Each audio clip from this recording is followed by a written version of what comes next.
열왕기상 8장은 다윗 성에 있던 언약궤를 새로 성전을 건축한 모리아산 새 성전으로 언약궤를 옮겨서 봉헌식을 하는 내용입니다. 이 8장은 그동안 성전 건축을 완공을 했는데 이제 성전 건축을 봉헌식하는 내용입니다. 66절까지 아주 길게 기록되어 있는데 이것을 한꺼번에 다 생각하기는 좀 벅차고 11절까지 나오는 언약궤를 성전으로 옮기는 내용을 좀 살피도록 하겠습니다. 1절을 한번 볼까요? 이에 솔로몬이 여호와의 언약궤를 다윗성 곧 시온에서 메어 올리고자 하여 이스라엘 장로와 모든 지파의 우두머리 곧 이스라엘 자손의 족장들을 예루살렘에 있는 자기에게로 소집하니, 여기 여호와의 언약궤라고 하죠. 이 언약궤의 이름이 몇 가지가 있는데요.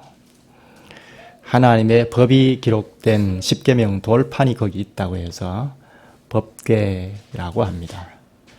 또 십계명이 기록된 그 돌판은 이스라엘 백성들을 향한 하나님의 공의와 사랑을 함축적으로 증거한다고 해서 증거궤라고 합니다. 또 단지 그 모양을 따라서 궤라고 하기도 합니다. 그런데 여기 본문에는 여호와의 언약궤라고 하죠. 여호와는 우리가 어떤 때에 쓴다는 것을 알 수 있죠? 알고 있죠? 여호와는 하나님의 언약과 관련해서 언약의 하나님이라는 것을 강조할 때 여호와라는 말을 씁니다. 꼭 그런 건 아닌데 대개 그렇습니다. 언약하신 하나님을 강조할 때 여호와라는 말을 씁니다. 특히 여기 여호와라는 말을 쓴 것은 아마 모세와 관련이 있는 것 같습니다. 하나님께서 모세를 처음 대면할 때 불이 붙은 떨기나무 앞에서 이스라엘 백성들 앞에 가거든 내 이름을 이렇게 말하라 하고 가르쳐 주신 이름이 여호와이죠. 나는 스스로 있는 자다 하는 뜻으로 여호와라는 이름을 가르쳐 주셨습니다. 따라서 여기 여호와라는 말은 모세와 관련이 있는 것 같습니다. 그리고 여기 언약궤라는 말을 사용했는데요. 이것도 언약과 직접 관련해서 강조하기 위해서 쓴 것입니다. 원래 하나님께서 모세에게 성막을 지으라 하시고 언약궤를 만들도록 명령을 하셨는데 이것은 이스라엘 백성들과 하나님과 언약 관계를 상징하는 궤입니다. 하나님께서 이스라엘과 언약 관계를 상징하는 것이 언약궤입니다. 따라서 여기 여호와라는 말과 언약궤라는 말을 붙여서 사용한 것은 먼저는 하나님께서 시내산에서 언약하실 때 또 모세와 언약하실 때를 염두하고 쓴 것이 아닌가 생각됩니다. 출애굽기 25장 22절에 보면 하나님께서 모세에게 거기서 내가 너와 만나고 속죄소 위 곧 증거궤 위에 있는 두 그룹 사이에서 내가 이스라엘 자손을 위하여 내게 명령할 모든 일을 내게 이르리라. 하나님께서 언약궤 위에 임하셔서 이스라엘을 만나주시고 이스라엘에게 말씀을 주실 것이라는 약속을 모세에게 하셨는데 이와 관련된 것 같습니다. 즉 이스라엘의 하나님이 되어주겠다는 그런 점과 관련이 되어 있는 것 같습니다.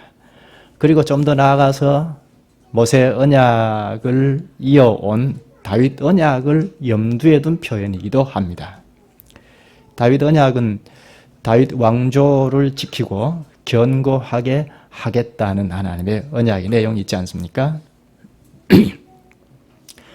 따라서 백성들이 여호와의 언약궤를 성전에 안치한다는 것은 이제 하나님께서 이 성전에 임하셔서 우리를 만나주시고 이스라엘 백성들을 건설해 가시겠다, 인도해 가시겠다는 것을 믿는 행위입니다. 또 다윗에게 언약하신 것처럼 주님께서 다윗 왕조, 즉 솔로몬 왕국을 지키고 견고하게 하실 것이라는 기대를 담고 있습니다. 물론 이 언약궤를 성전에 안치하는 그 자체가 저절로 그렇게 된다는 말이 아니고 백성들이 여호와의 말씀을 순종해 갈 때 언약이 성취된다는 것입니다. 아마 믿음이 있는 자들은 대개가 언약궤를 성전에 안치하면서 우리가 언약의 말씀을 순종할 때 하나님께서 언약을 이루어 가실 것이다 하는 기대를 했을 것입니다. 그런 기대를 가지고 여기 언약궤를 성전으로 옮기는데요. 이 언약궤가 지금 어디에 있는 것을 옮긴다고 하죠? 1절에 다시 보면 이에 솔로몬이 여호와의 언약궤를 다윗 성 곧 시온에서 메어 올리고자 하여 이스라엘 장로와 모든 지파의 우두머리 곧 이스라엘 자손의 족장들을 예루살렘에 있는 자기에게로 소집하니 여기 다윗 성 곧 시온에서 메어 올리고자 하여 하죠. 여기 다윗 성 시온이라고 하죠. 여기가 언약궤가 임시로 거처했던 장소입니다.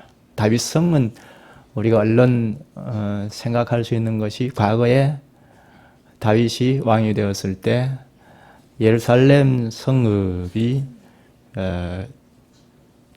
여부수 족속이 거주해 있지 않았습니까? 마지막까지 거주해 있었는데 그 여부수 족속을 아주 지혜롭게 몰아내고 이곳을 다윗성이라고 명명했습니다. 혹은 시온이라고 하기도 하는데요.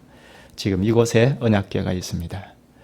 다윗성에 언약궤가 있는 것을 지금 새로 성전을 건축한 모리아산으로 옮깁니다. 그 다윗성 좀 북쪽에 있는 모리아산으로 옮겨서 이 성전에 법궤를 안치하는데요.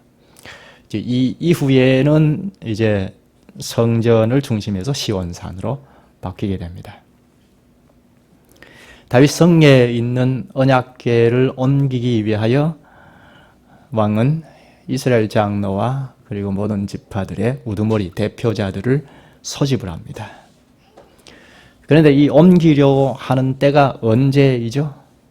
2절에 보면 이스라엘 모든 사람이 다 에다님 월 곧 7째 달 절기에 솔로몬 왕에게 모이고 에다민 월 곧 7째 달 절기라고 하죠. 7째 달 절기 이것은 7째 달 우리나라 달력으로는 9월 10월 경자인데요. 이때 절기가 속죄일도 있고 일일은 신년절기도 있습니다. 초막절도 있습니다. 봉헌식 한 달이 7째 달 절기라고 하는데 성전 건축이 언제 되었죠? 몇 번째 달에 성전 건축이 완성이 됐죠? 6장 38절을 보면 8째 달에 그 설계와 식양대로 성전 건축이 다 끝났으니 솔로몬이 7년 동안 성전을 건축하였더라 하죠.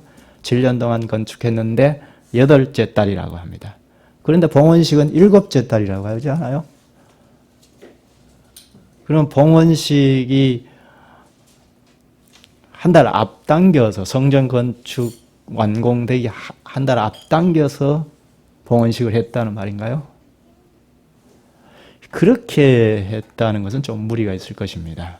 그 성전의 기구들, 성막의 기구들을 다 옮기는 것은 7장 51절에 가서 옮기는데요.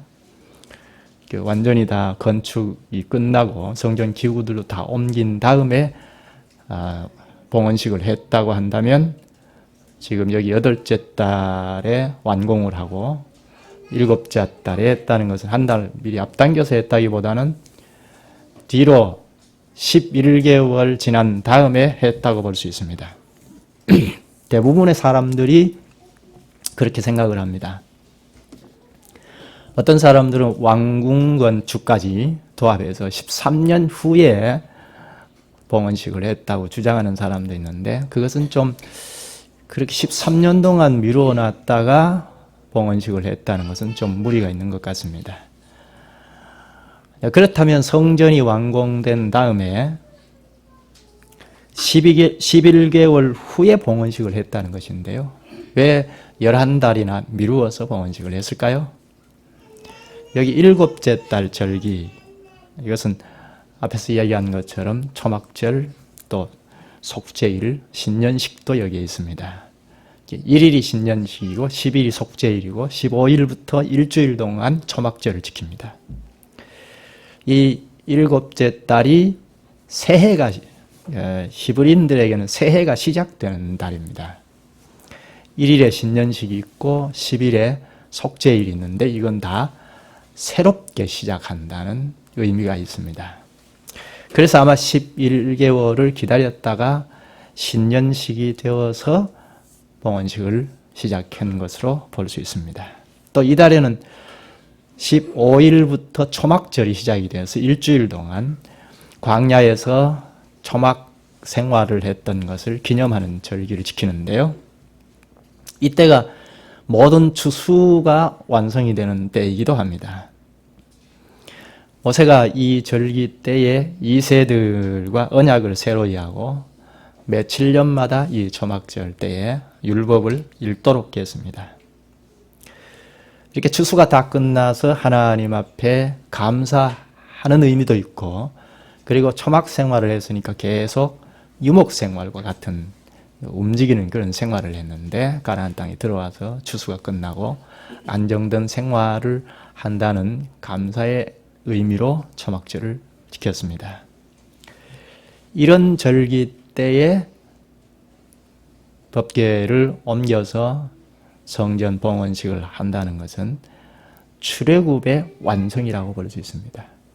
출애굽하여 광야 생활은 물론이고 가나안 땅에 들어와서도 이 언약궤가 계속 움직였지 어디 영구적으로 한 장소에 있었던 것이 아니죠. 그런데 성전이 완공이 되고 언약궤가 성전에 옮겨서 봉헌식 한다는 것은 이제 출애굽이 완전히 정착이 되어서 완성되었다는 의미가 있습니다. 그동안은 이동하는 성막을 중심해서 생활하지 않았습니까?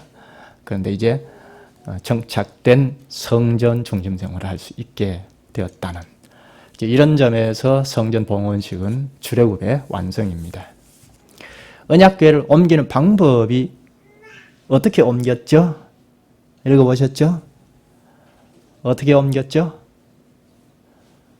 어깨에 메고 옮겼죠. 제사장들이. 언약궤를 옮기는 방식이 어떤 방식입니까? 하나님께서 가르쳐주신 방식은 이 언약궤를 만들고 그 밑에 이 막대기를 꽂도록 고리가 달려 있습니다. 이것은 메고 옮기도록 원칙을 정해 주셨습니다. 그런데 제사장들이 메고 옮기니까 아주 굉장히 현명하죠. 3절, 4절에 궤를 맸다는 말을 반복하는데요. 모든 기구들을 옮길 때도 메고 옮기고 법궤를 옮길 때도 메고 옮겼습니다. 이 법궤, 언약궤를 옮기다가 문제가 생긴 경우가 때때로 있었죠. 사사시대에 이스라엘 백성들이 블레셋과 전쟁을 하다가 그만 어떤 일인지 알 수 없으나 법궤를 앞세우고 전쟁을 하다가 법궤를 빼앗겨 버렸습니다.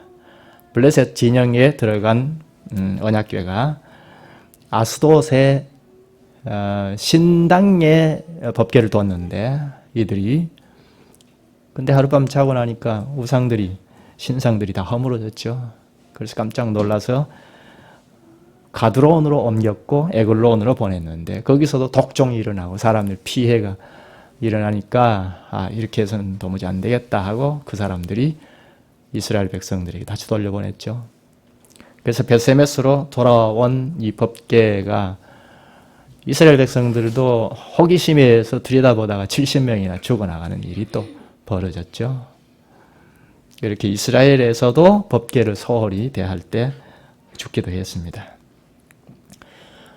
벳세메스에서 사람들이 죽어나가니까 기랏 여아림에 보냈습니다. 아비나답 집에서 20년간 거의 방치하다시피 그렇게 두게 되었죠. 그 뒤에 다윗이 예루살렘을 탈환을 하고 그쪽으로 법궤를 옮길 때 메고 옮기지 않고 수레에 끌고 옮기다가 또 우사가 죽는 일이 발생이 됐죠.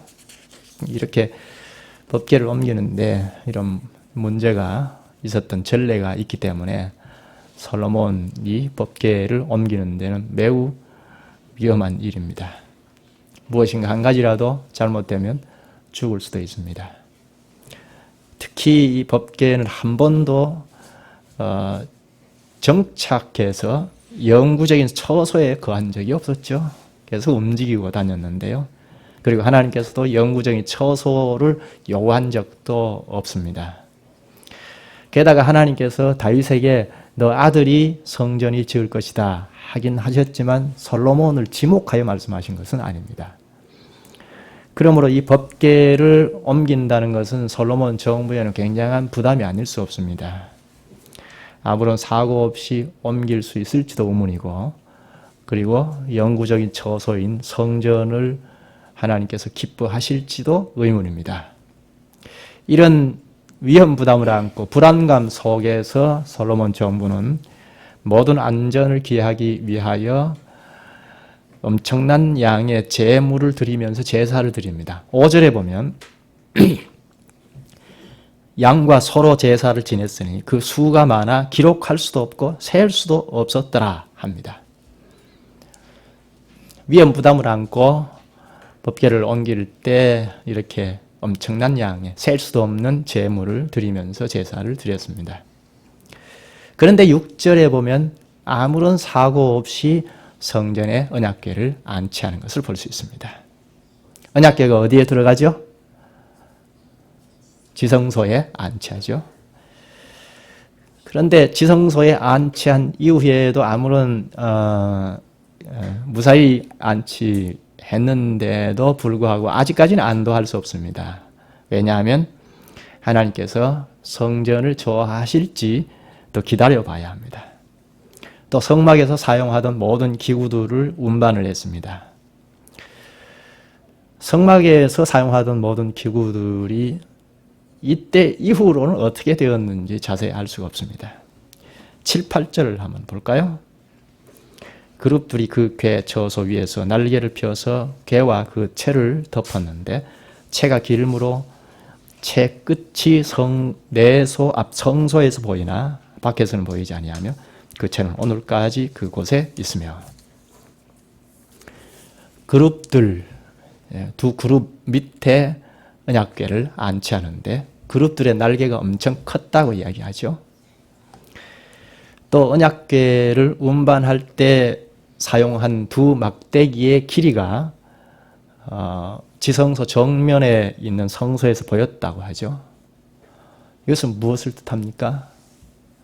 성소에서 지성소를 정면으로 보면 이 언약궤를 맸던 막대기가 보였다는 것은 지성소에서 성소에서 지성소로 들어가는 문을 오픈했다, 열려 있었다고 생각할 수도 있고, 혹은 지성소 가까이에 성소에서도 어렴풋하게 지성소의 내부를 볼 수 있다는 그런 뜻도 되죠. 확실하게 어떤 것이라고 말하기는 어렵습니다. 또 8절 끝에 그 채는 오늘까지 그곳에 있으며 하죠. 솔로몬 성전이 586년에 파괴된 것을 생각하면 그 이전, 주전 586년 이전에까지를 말할 수 있습니다. 또 9절을 보죠. 궤 속에 모세가 호렙산에서 받은 두 돌판 외에는 아무것도 없다고 합니다. 본래 언약궤 안에는 두 돌판 외에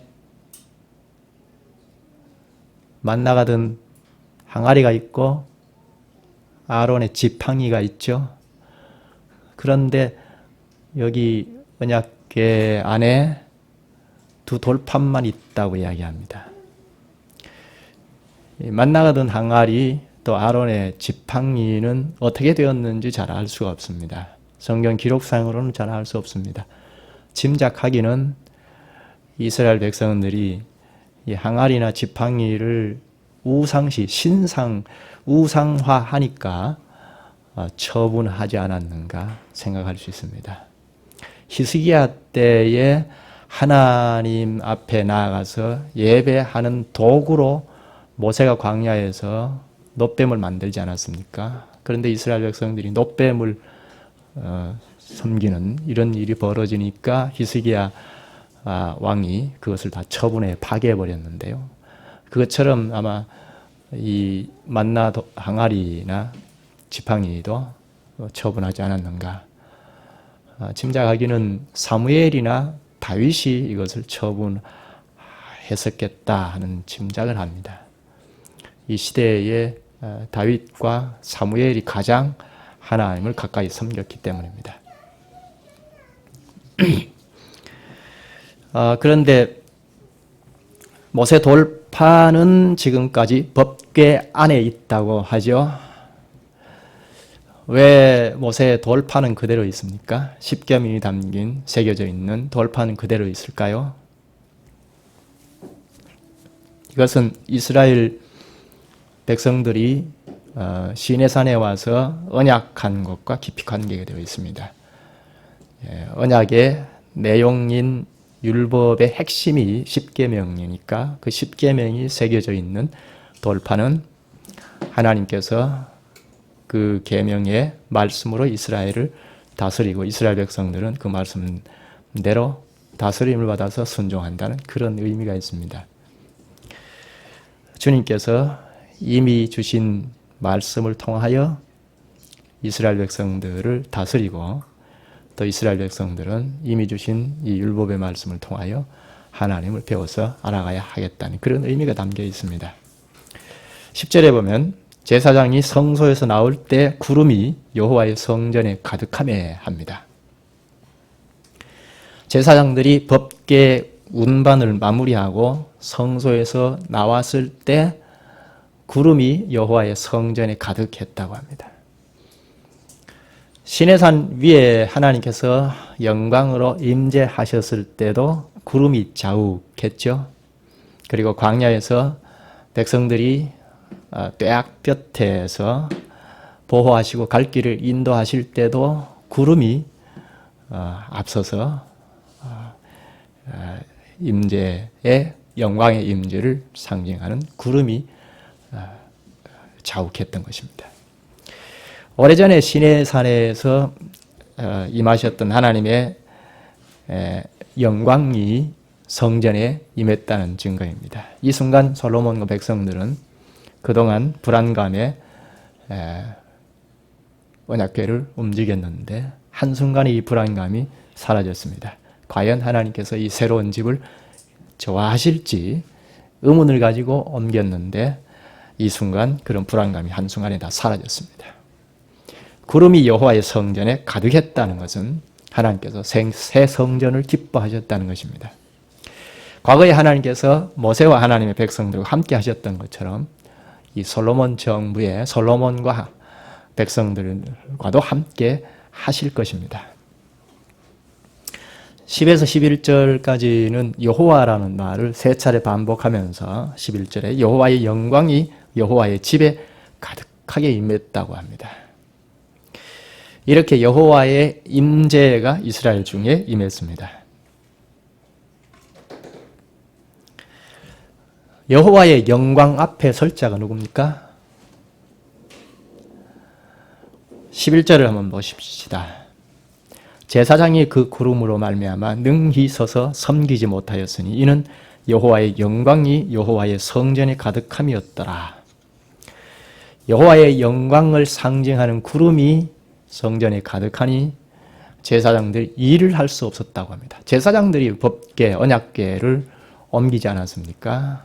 그리고 성전에서 직분을 수행하는 자들이 레위인들, 제사장들인데 그런데 여호와의 영광이 임하니까 이 직분을 감당할 수 없었다고 이야기합니다. 누구든지 하나님의 임재 앞에 설 수 없다는 것입니다. 왜 그렇습니까? 죄인이기 때문입니다. 인간의 한계를 보여주죠. 인간은 누구나 하나님의 영광스러운 임재 앞에 감히 설 수 없습니다. 출애굽기 40장 35절에 보면 하나님과 직접 대면하여 하나님의 말씀을 받았던 모세까지도 성막이 완공되자 그 성막에 영광의 구름이 충만할 때 모세도 거기 가까이 할 수 없었다고 합니다. 또 욥 같은 경우에도 굉장히 경건한 사람이고 의롭고 흠이 없던 사람인데 하나님이 임재 앞에 어쩔 줄 몰라서 스스로 하나여 티끌과 제 가운데서 회개할 뿐이라고 고백합니다. 욥기서 42장 6절에 보면 그러므로 내가 스스로 거두어드리고 티끌과 제 가운데서 회개하나이다. 그 어떤 훌륭한 자라도 하나님 앞에 설 수 없었던 것은 근본적으로 누구든지 아담의 원죄를 전가받은 죄인이기 때문이다. 죄인 상태 그대로는 하나님 앞에 어느 누구도 설 수 없는 것입니다. 로마서 3장 23절에 모든 사람이 죄를 범하였으며 하나님의 영광에 이르지 못하더니 그래서 누구나 하나님 앞에 두려워 감히 설 수가 없는 것입니다. 구약시대에는 하나님께서 적법 절차를 따라서 제사를 드리는 자들에 한해서 그 영광 앞에 설 수 있도록 하셨습니다. 그런데 신약에 오면 로마서 5장 2절에 보면 그로 말미암아 예수 그리스도로 말미암아 우리가 믿음으로 서 있는 이 은혜에 들어감을 얻었으며 하나님의 영광을 바라고 즐거워하느니라. 예수 그리스도로 말미암아 우리가 하나님 앞에 설 수 있습니다. 사람들은 흔히 자기가 조금만 특별한 일을 하고 특별한 위치에 오르거나 사람의 인정을 받게 되면 그것을 자랑하게 되어 있습니다. 그것만이 전부인 양 생각합니다. 그러나 오늘 말씀에서 보면 하나님의 영광 앞에 이룰 수 없고 직분도 행할 수 없었던 제사장들 그리고 구약의 많은 의로운 사람들을 생각하면 인간적인 어떤 조건이나 자랑거리는 그 어떤 것도 하나님 앞에 내놓을 것이 못 된다는 것입니다. 여호와 앞에 설 자가 누굽니까? 누가 하나님 앞에 서겠습니까? 에베소서 3장 12절에 우리가 그 안에서 그를 믿음으로 말미암아 담대함과 확신을 가지고 하나님께 나아감을 얻느니라. 히브리서 10장 19절에는 그러므로 형제들아 우리가 예수의 피를 힘입어 성소에 들어갈 담력을 얻었나니. 누가 여호와 앞에 설 수 있습니까? 예수 그리스도의 핏공로를 의지하는 자만이 주 앞에 설 수 있습니다. 언제든지 자신을 낮추고 그리스도의 보혈을 의지하는 자가 여호와 앞에 나아갈 수가 있습니다. 여기까지 하시죠. 기도하십시다. 자비하신 주님, 주님께서 우리의 선조들이 솔로몬 정부 시대에 와서 하나님의 성전을 하나님께서 다윗에게 일러주신 설계도대로 다 완성하여 이제 다윗 성에 있는 언약궤를 성전으로 옮겨와서 봉헌식을 준비해 나가는 이 과정을 우리가 배울 수 있게 하여 주시옵나이다. 언약궤를 성전에 안치하고 무사히 안치함으로 여호와의 영광을 상징하는 구름이 자욱하게 임한 이 사실 때문에 제사장까지도 성전에서 직분을 행할 수 없었더라. 이 말씀을 우리에게 비추어 볼 때 감히 여호와 앞에 설 자는 아무도 없음을 깨닫사옵나이다. 저희가 늘상 주님 앞에 이르러 주의 이름을 부르고 찬송하며 거룩한 무리 가운데 참여하게 되었기에 습관적으로 여호와 앞에 설 수 있는 것처럼 생각할 때가 참으로 많이 있사옵나이다. 감히 저희는 예수 그리스도의 보혈을 의지하지 아니하고는 도무지 주님 앞에 설 수 없음을 인식하고 오늘 하루도 주님의 보혈을 철저히 의지하는 하루가 되게 하여 주시옵소서. 예수님 이름으로 기도하옵나이다. 아멘.